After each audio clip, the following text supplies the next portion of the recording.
He despised me for exposing his sworn sister's identity as a spy, and sent me to bandits to be defiled and brutally murdered. After rebirth, I watched coldly as he lost his official rank and noble title because of her.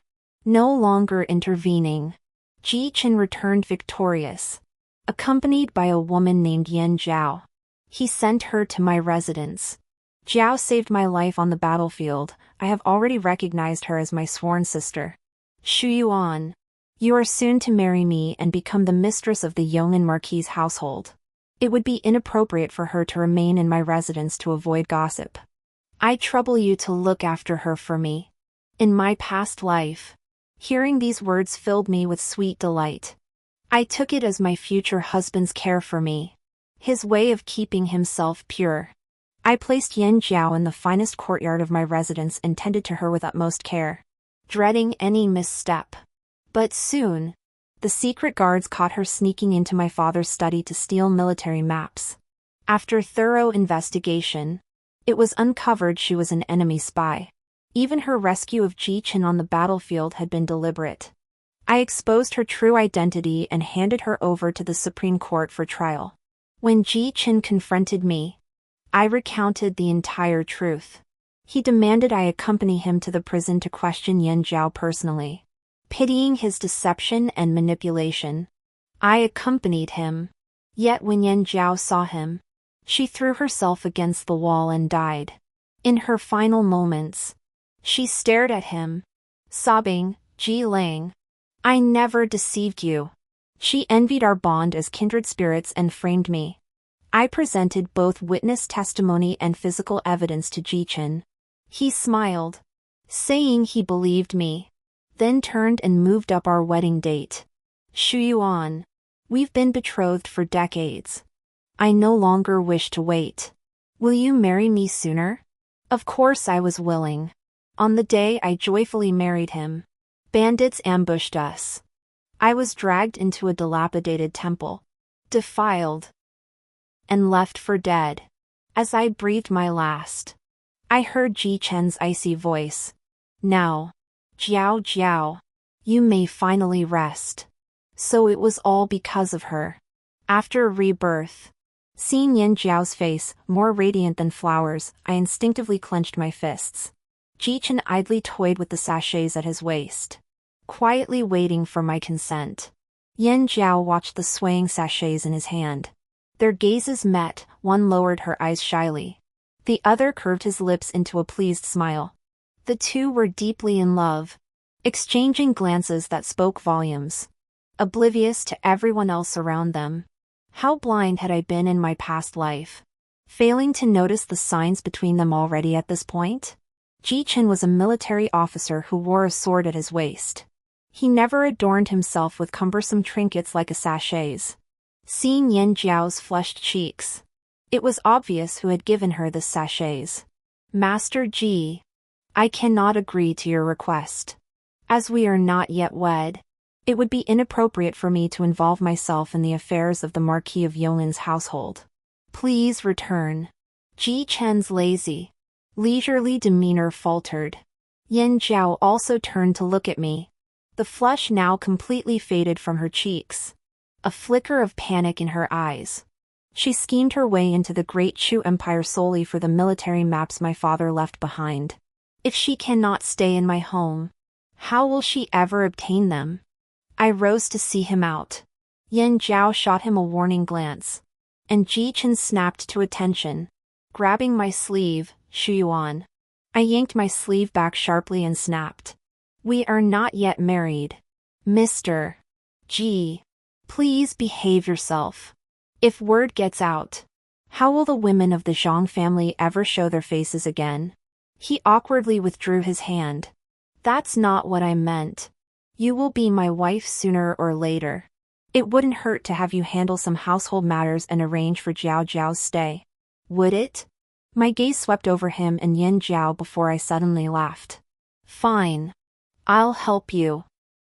Ji Chen departed cheerfully, repeatedly urging me to take good care of Yan Zhao. She saved my life. She's a benefactor to the entire Yong'an Marquis household. Shu Yuan, With your magnanimity and propriety, you must look after her well. I rolled my eyes. Taking care of your mother? I'll take care of her. After Ji Chen departed, Yan Jiao sat in the guest seat, tea in hand, observing me without a flicker of emotion. I summoned Ji Chen's mother, the lady of the Yonglin Marquis. When Yan Jiao saw her, the composure that had held her face gave way to a flicker of surprise and unease. She was a spy cultivated for years by the Jiang kingdom, the foremost among thousands. She looked down on me, a sheltered woman of the inner quarters. And in my previous life, she played me right up until her death. In truth, I died because of my trust in Ji Chen. I never gave Yan Jiao a second thought. A woman who appeared halfway through. Knowing him for only a few months, how could she compare to me? His childhood sweetheart for over a decade? Yet reality snapped me back to clarity. A man whose heart has changed is more terrifying than any ghost. I invited the Duchess of Yonglin to the seat of honor and personally poured her tea. After entering, her gaze lingered only briefly on Yan Jiao before fixing entirely upon me. You've grown thin these past days. Shu Yuan. I've had several ginseng roots sent from the capital. I'll have them delivered to you shortly. Mother, my health is of little consequence. There is a matter requiring your decision. What is it? Shu Yuan? I recounted every detail, how I rescued Yan Jiao from Ji Chen, and how Ji Chen had sent her to my residence. Yan Jiao's expression remained composed, though her knuckles had turned white. I hesitated. Though our families have arranged the marriage, I have yet to formally join the Ji household. You remain the matriarch of the Ji family. Even after I marry in, household matters should be taught to me gradually by you. I dare not overstep my bounds. Ji Chen, being a man, understands little of domestic affairs. Yet I cannot afford foolishness. This Miss Yan, my son, is a clumsy military man. But Lady Shu Yuan is thoughtful indeed. In my past life, Yan Jiao persuaded Ji Chen to stay at my home. When word spread, people gossiped behind his mother's back that she couldn't manage her household, failing even to properly host and settle her son's savior, forcing his future bride to step in. This led to his mother's loathing of me, refusing even to bury my body. Since Miss Yan saved my son's life, she should return to my residence for proper care. Yan Jiao tried to speak, but she cut her off. Come, Miss Yan. If your legs are unsteady, I can send for a sedan chair to carry you. Yan Jiao had no choice but to rise. In that case, thank you, Aunt.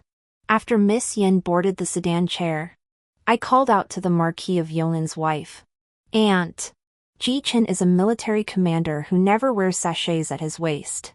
Yet today, when he came to see me, there was a peony sachet embroidered by a maiden's hand fastened there. He only told me Miss Yan saved his life and he's taken her as his sworn sister. I didn't press for details, but I do wonder how a delicate young lady like Miss Yan could have rescued a military commander like him. Her expression darkened completely. I understand, Shu Yuan. Rest assured, both our families are marquis houses. This marriage alliance is of utmost importance. I will not let anyone disrupt it. 3 days later, the Yongin Marquis' household sent an invitation for a recognition banquet. Ji Chen's mother hosted the feast, opened the ancestral hall, and brought out the family genealogy, all to have Yan Jiao acknowledge her ancestral ties. When I received the invitation, I nearly laughed out loud. Truly, experience counts for something. She actually claimed Yan Jiao was the Ji family's long-lost illegitimate daughter. She intended to have Yan Jiao entered into the Ji family genealogy, severing Ji Chen's hopes at their very root. Alas, she underestimated her son's love for Yan Jiao. I scanned the banquet hall but saw no sign of Ji Chen. Spies from the Yonglin Marquis informed me his mother had locked him away. I ordered him to release Ji Chen. As Yan Jiao prepared to kneel before the ancestral hall, Ji Chen rushed in, disheveled, yanked her off the cushion, and shielded her behind him. Jiao is my beloved. Mother, are you trying to drive your son to death? The sachets at his waist were gone. Jiao hid behind him, wiping her tears. I began to cry at the opportune moment, and Ji shoved me violently to the ground. It's all your fault. Zhang Shuyuan. You're a wolf in sheep's clothing. You pretend one thing and do another. If you didn't want to settle Jiao, you could have just told me directly. Why did you send her to my mother afterward? I staggered back in shock. What nonsense are you spouting? You explicitly told me she was your sister. That's why I sent her to your mother, so she could claim her ancestral ties. What did I do wrong? Ji seethed with fury. I explicitly told you she was my sworn sister. Well, isn't she your sister now? How did she suddenly become your beloved? I wiped my tears, feigning hurt. Whispers rose around us. Miss Zhang is so naive, he's practically writing her. What did she do wrong? If you ask me, that young General Ji is shameless. Sending a mistress to his fiancé's home? It's an outright insult. My voice choked with sobs, if that's the case. Let's call off the engagement. You love her, I'll wish you a lifetime of happiness together. I wiped my tears, gritted my teeth, and forced myself to appear strong despite my broken heart as I walked out of the Yong'an Marquis' residence. Ji Chen's mother sent people to chase me, but I left them all behind. I urged the coachman to hurry. When we arrived at the Zhang residence, I pretended to faint the moment I stepped down, startling passers-by. That day, every tea house and tavern in the capital buzzed with tales about Ji Chen. Every listener cursed him as a beast. Ji Chen had never defied his mother. After I left, his mother flew into a rage, ordering him beaten 30 times with a cane until he collapsed, unable to rise. In front of the assembled dignitaries, his mother ordered Jiao to offer incense to the Ji family ancestors. They say that when her name was permanently inscribed into the Ji family genealogy, Ji Chen let out a heart-wrenching roar, tears streaming down his face. Afterward, his mother investigated who had released Ji Chen. My spy within the Ji household was exposed. After taking the fake death potion I provided, he was flogged 20 times and coughed up blood. I'll talk. It was Miss Yen. With those words, he collapsed unconscious, drew his last breath, and was discarded in a mass grave. At midnight, I had him retrieved and healed, then sent him away that very night to retire at our ancestral estate. Ji Chen's mother grew to despise Jiao even more. To prevent Jiao from seducing Ji Chen within the mansion, she sent her to an academy 1,000 miles away, far from the capital.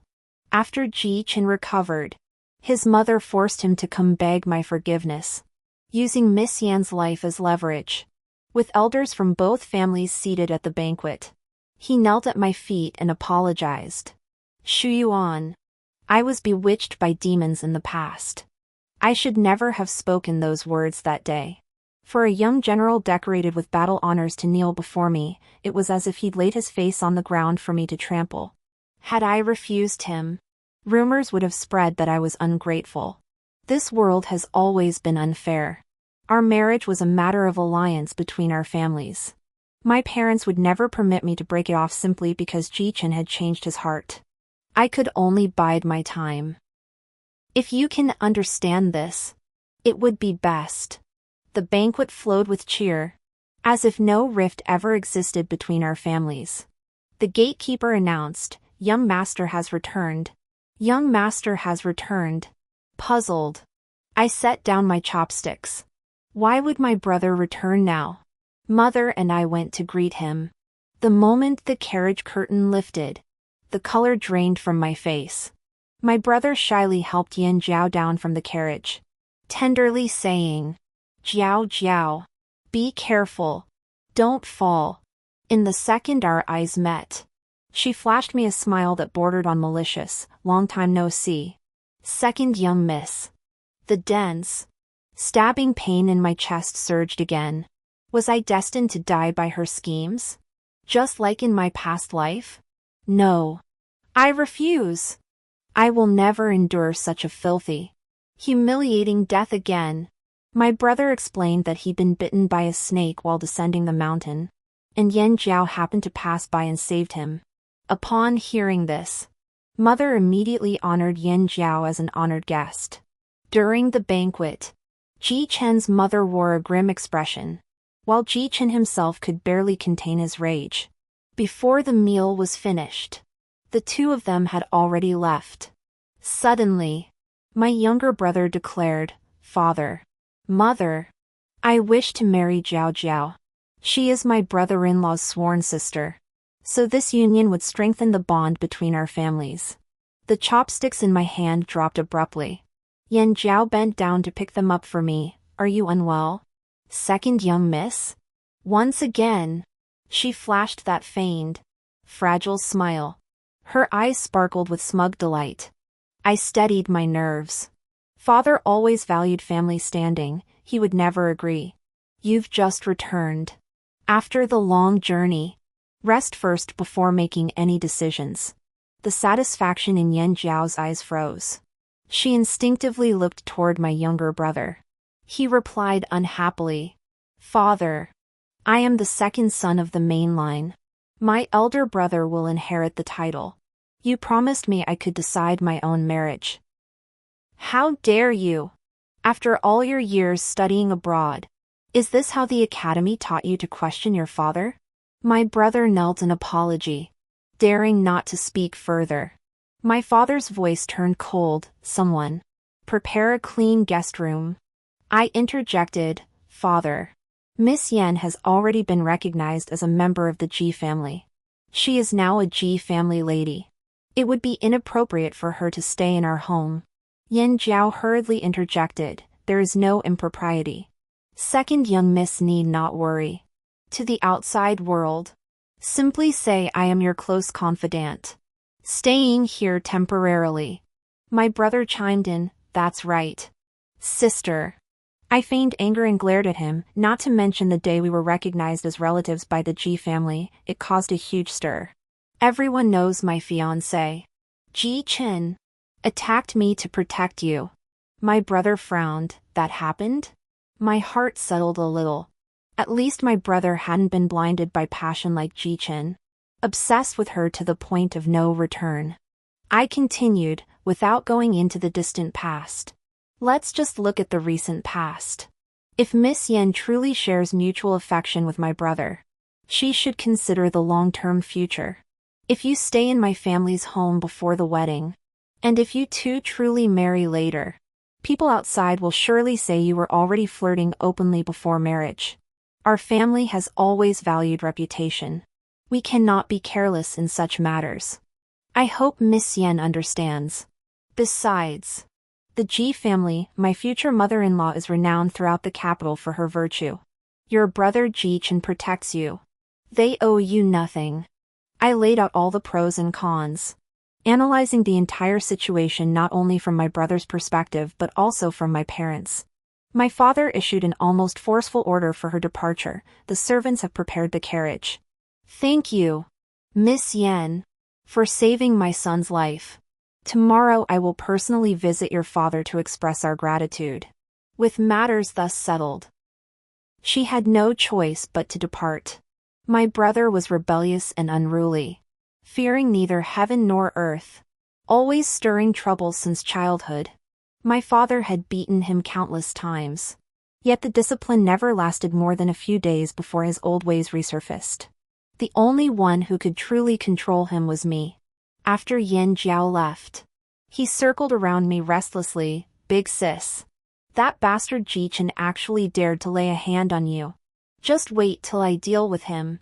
Hearing this, the sharp pain in my heart eased slightly. "If one day Yan Jiao tries to kill me, what would you do?" "I'd kill her, of course," he answered without hesitation. "You're my own sister." I stroked his head. Hearing those words eased my pain considerably.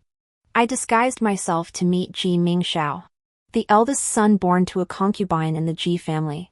Though brimming with talent, his status as a secondary son forced him to conceal his abilities.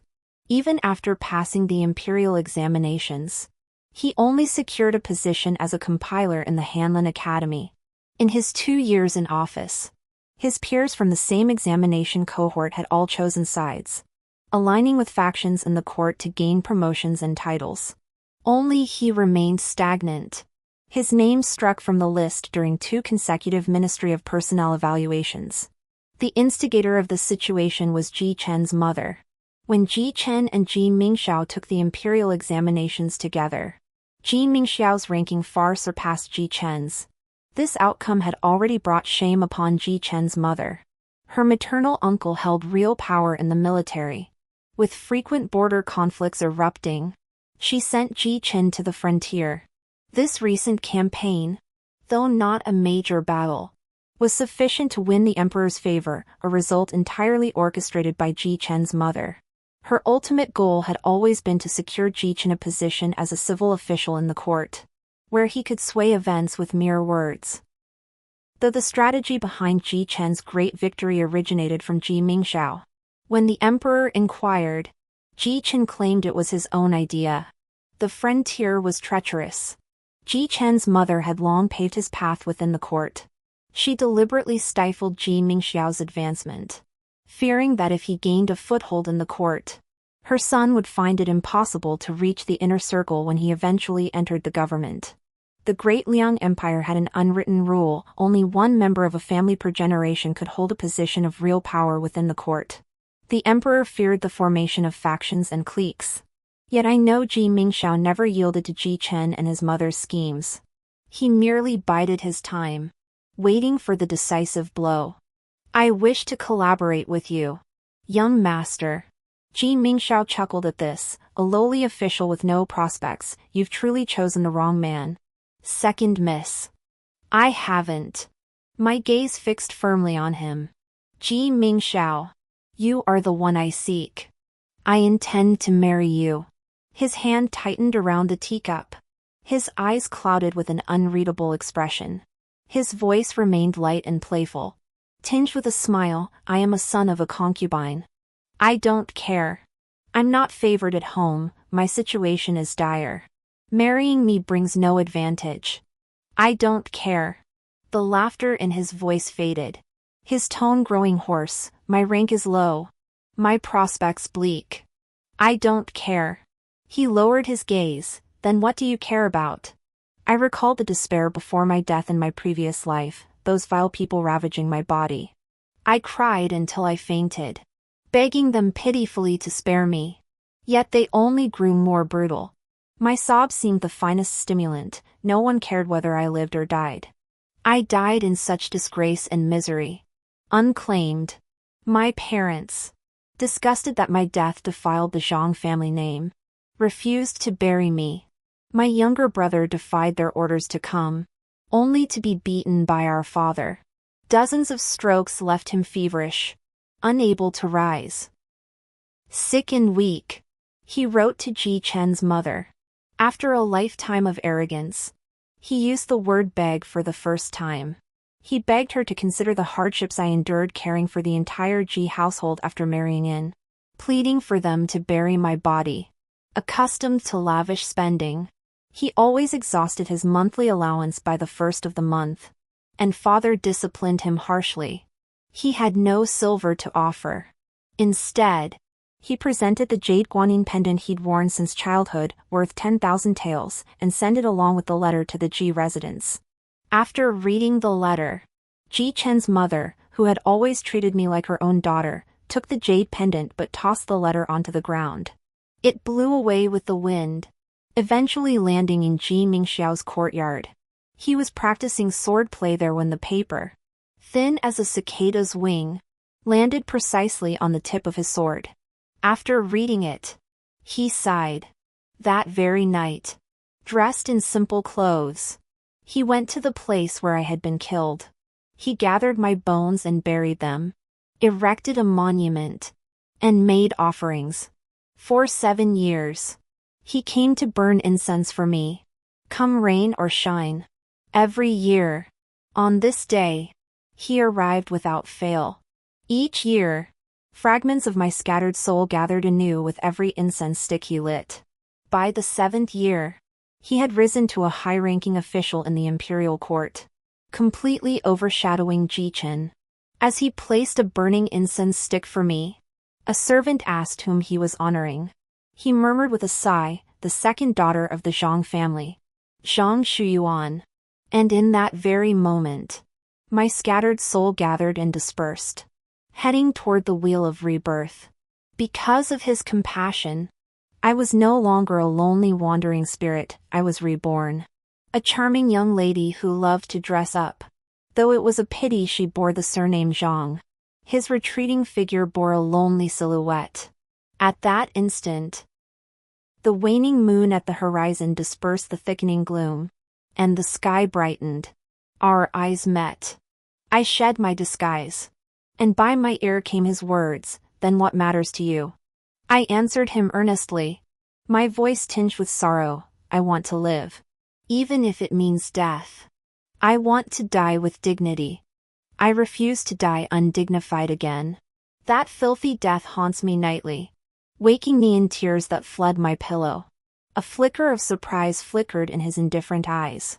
After a long pause, he offered me his handkerchief. "Though my rank is low, I can still protect my wife and children. But second miss, you are still betrothed to my younger brother."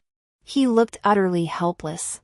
I laughed through my tears. "Soon, very soon, it will be gone. Promise me you won't marry anyone else." He couldn't help but laugh. "Second miss, I come from humble origins. No one would marry a son of a concubine with no future. You are the first girl in these 23 years who has come to tell me she is willing to marry me." I replied without a trace of hesitation, "No. You will have a future. I believe in you.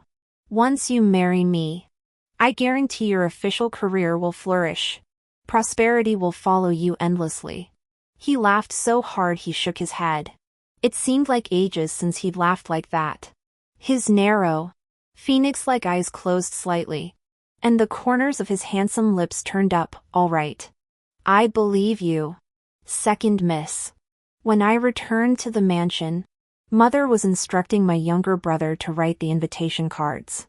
Father was turning 50, and Mother planned to host a banquet at the manor, inviting several families with whom we maintained friendly relations. Father enjoys lively gatherings. Inviting only these few families might seem inadequate. Besides, Father recently received a promotion, and visitors come to our home daily in a never-ending stream. At such a critical juncture, coinciding with Father's birthday, inviting only these few families would show favoritism. Others might harbor resentment. Open hostility is easier to deflect than hidden enmity, and this could prove detrimental to Father's standing in the court. Father's laughter drifted from outside the door. "Truly, my daughter, raised under my own guidance, has grown to discern the state of affairs in the court from a single leaf." He turned to Mother. "Follow Shuyuan's advice. This is a critical period for our family, we cannot afford any missteps. Shuyuan, you're grown now.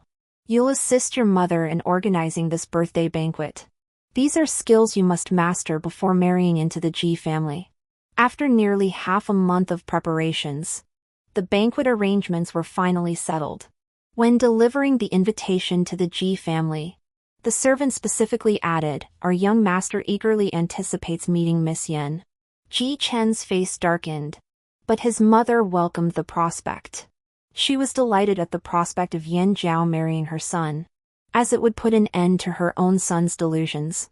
"Return and report to your young master," she said. "I will bring Yen Jiao with me when the time comes." On the day of the banquet, the house was bustling with guests. Ji Chen's mother arrived with both her son and Yen Jiao.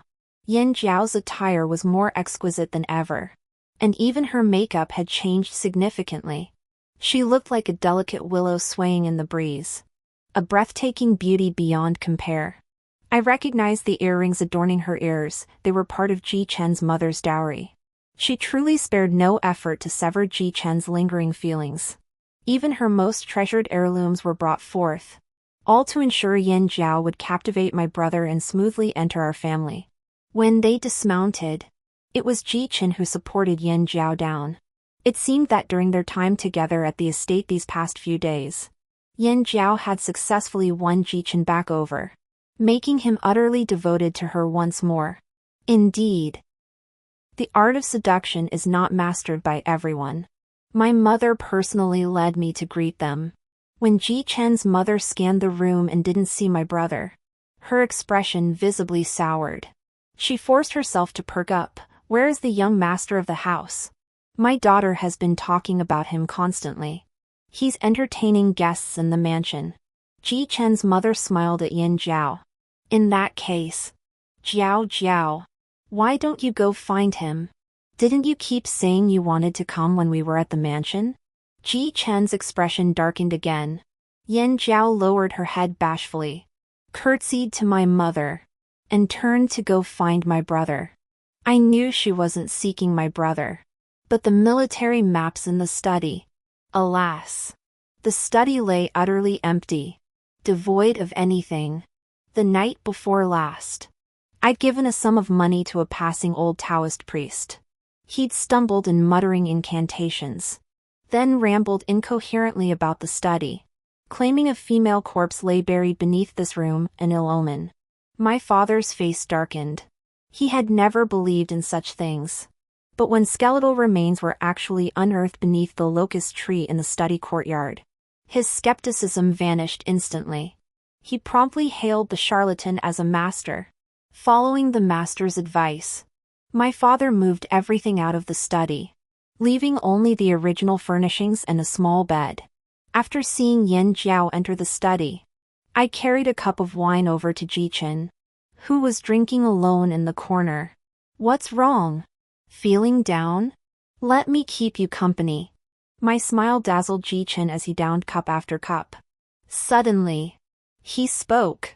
Shu Yuan, I want Jiao to be my concubine. Just a concubine, she won't ever replace you. I'll give you the honor of a proper wife and the power of a marquise's lady. I won't let Jiao ever surpass you.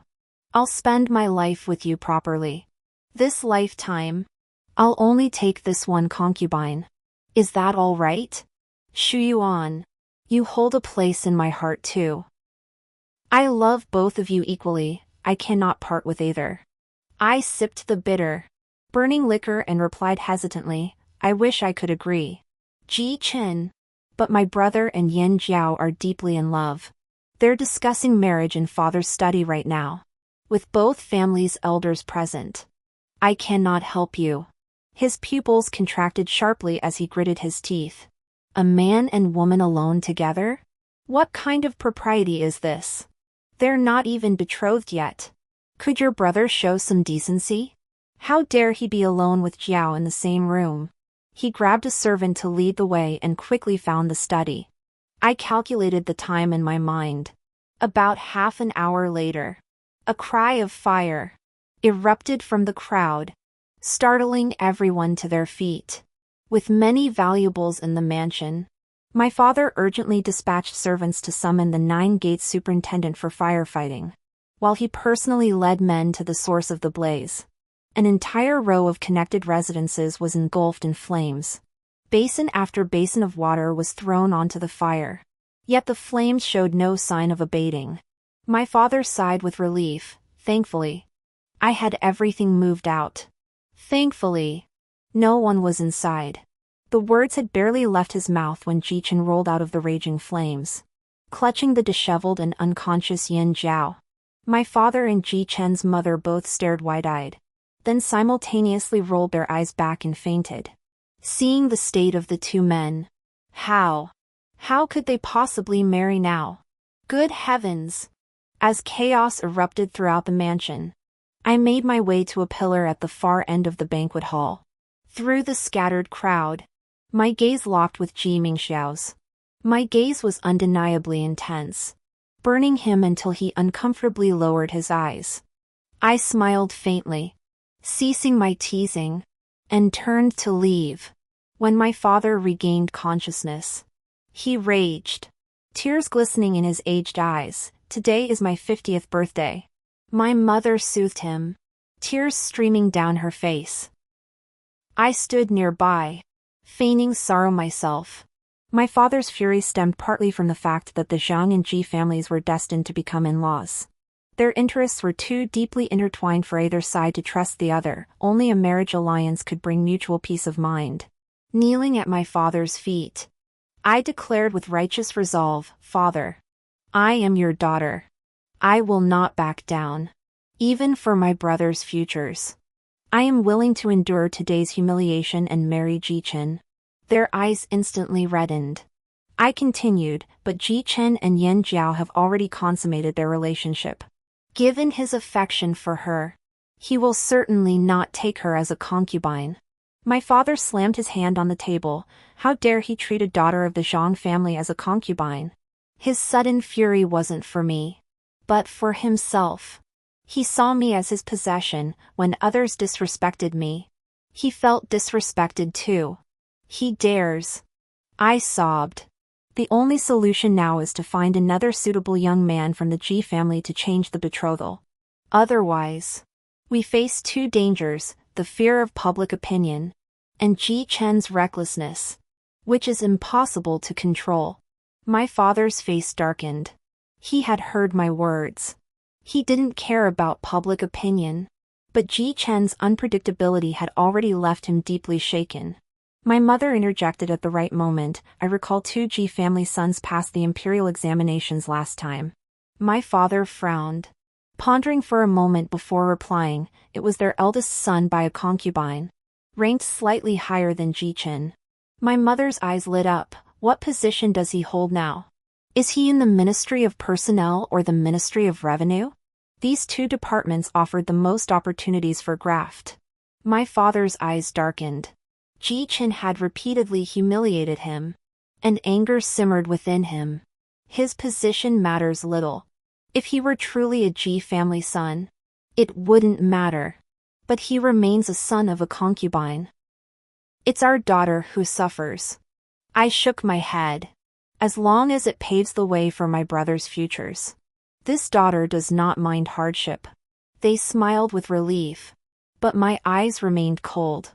No one in this world loves me. Even those who show me kindness are few. I have always been alone, drifting through this world like a rootless duckweed. Even the parents who bore me do not love me.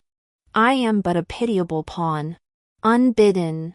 Ji Mingxiao's face floated into my mind. He is a kind man. He will treat me well. The drifting duckweed took root in the soil, and one day it would grow into a towering tree. The kindness in the young man's lowered gaze was the best nourishment. He was a fine young man. I was willing to marry him, to manage his household, to tend to his needs, to be a virtuous wife and mother, and to spend a peaceful life with him. My father and Ji-chen's father discussed the matter through half the night, finally settling on my marriage to Ji Mingxiao. Ji-chen ultimately fulfilled his lifelong wish by marrying Yan Jiao. Though under her mother's interference, she ended up only as a concubine. His primary wife was a girl chosen by Ji-chen's mother from her own maternal clan. I heard that girl had already been betrothed to someone else, with their wedding date even set. The day Ji Mingxiao and I exchanged vows was not particularly festive. To my father, this marriage was merely a means to secure the positions of the Zhang and Ji families.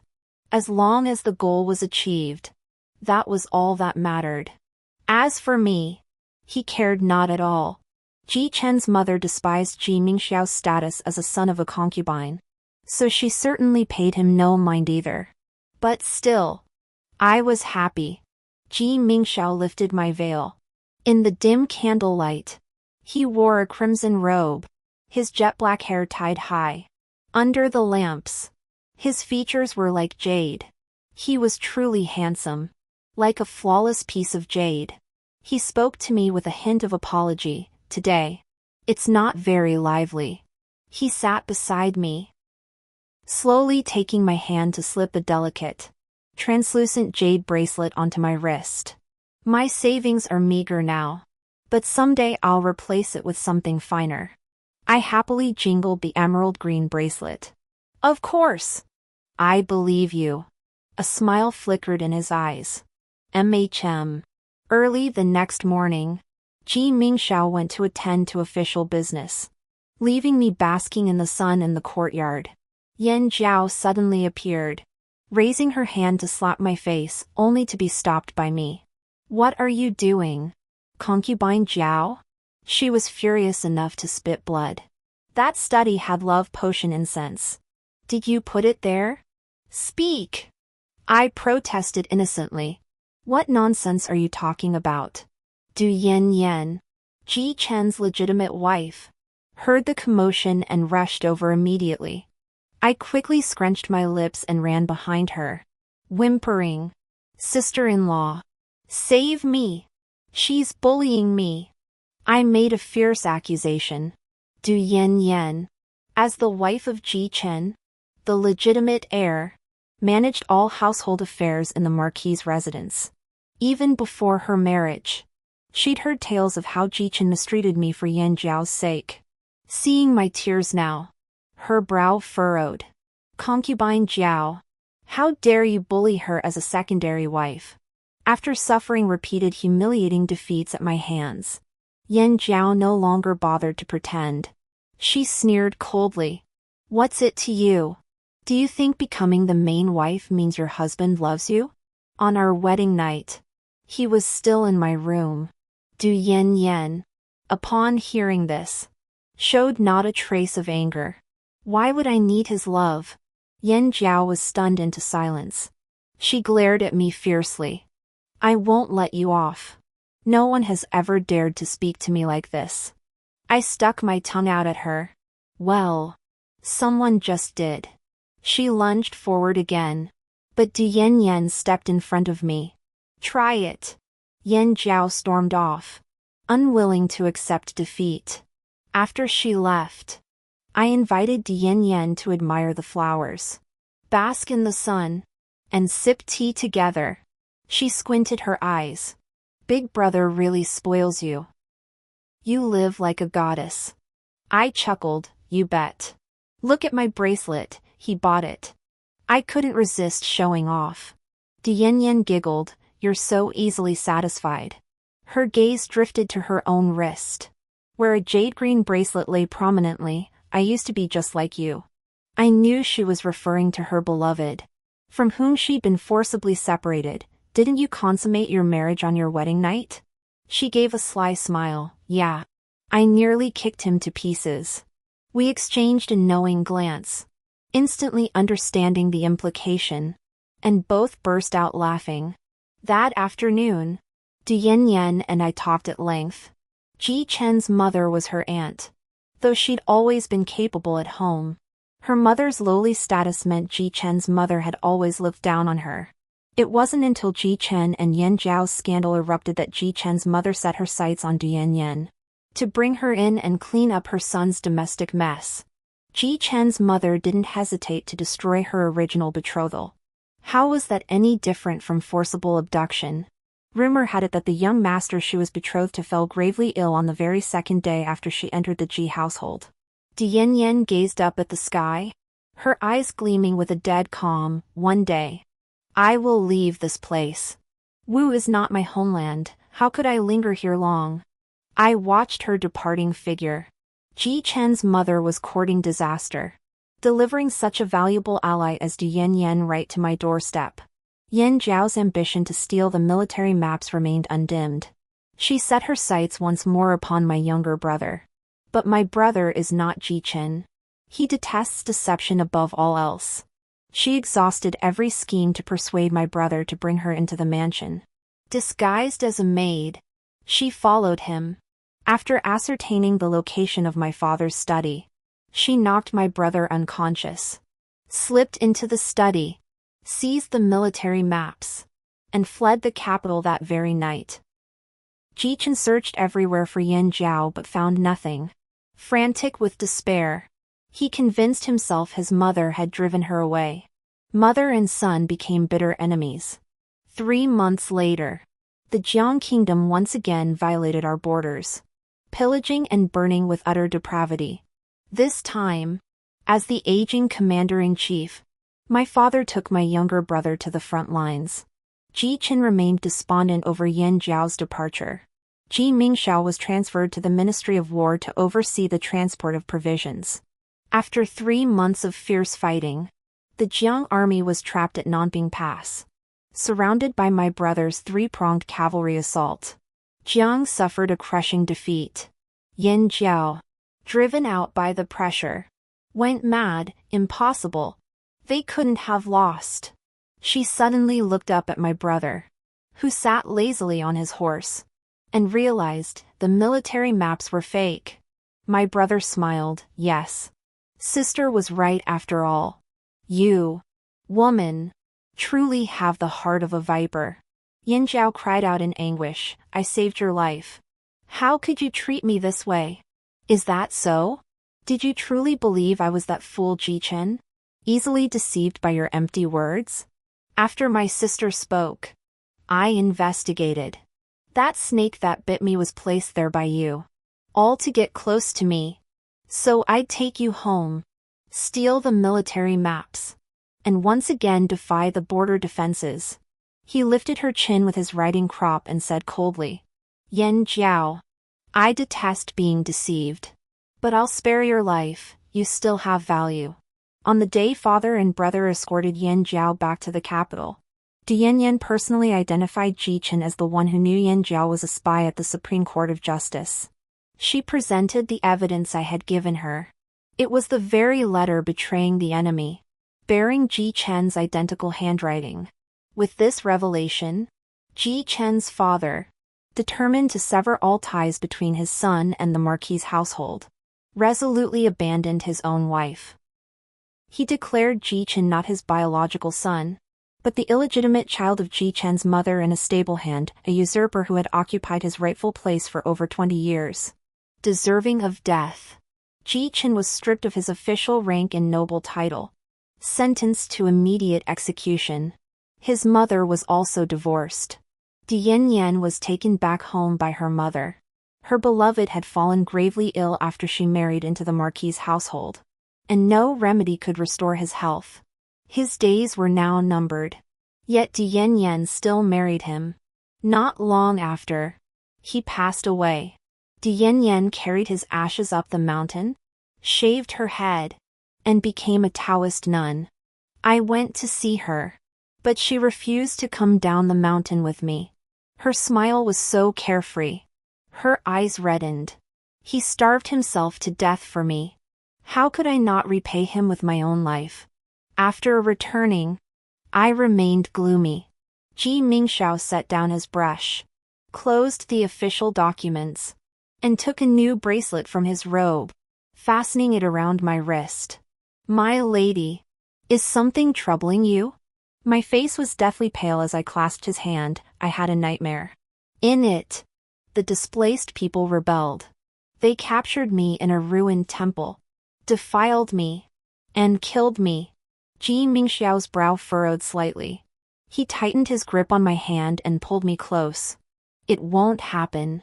With me here, it will only ever be a dream. My tears soaked his robe. He gently patted my back, soothing me tenderly through the night. Ji Qin's father had only 2 children, Ji Qin and Ji Mingxiao. After Ji Qin's accident, the position of heir to the marquisate became vacant. Ji Mingxiao proved capable in escorting grain supplies and was promoted during the next Ministry of Personnel Assessment. Within 5 years, he had risen to the position of Vice Minister of War. That same year, our first child was born, a boy with eyes as dark as his father's. He couldn't put the child down, rushing home after court each day to cradle and coo over him. Even when the baby peed all over his hand, he laughed it off, calling him a little rascal. Seeing my husband's rising political fortune, my parents repeatedly tried to draw closer to me, but I always kept my distance. Gradually, Ji Mingxiao began to notice something amiss. Yet he never questioned me, simply following my lead. What the lady dislikes must have its reasons. 3 more years passed swiftly. Hung could now cling to books, babbling as he tried to read.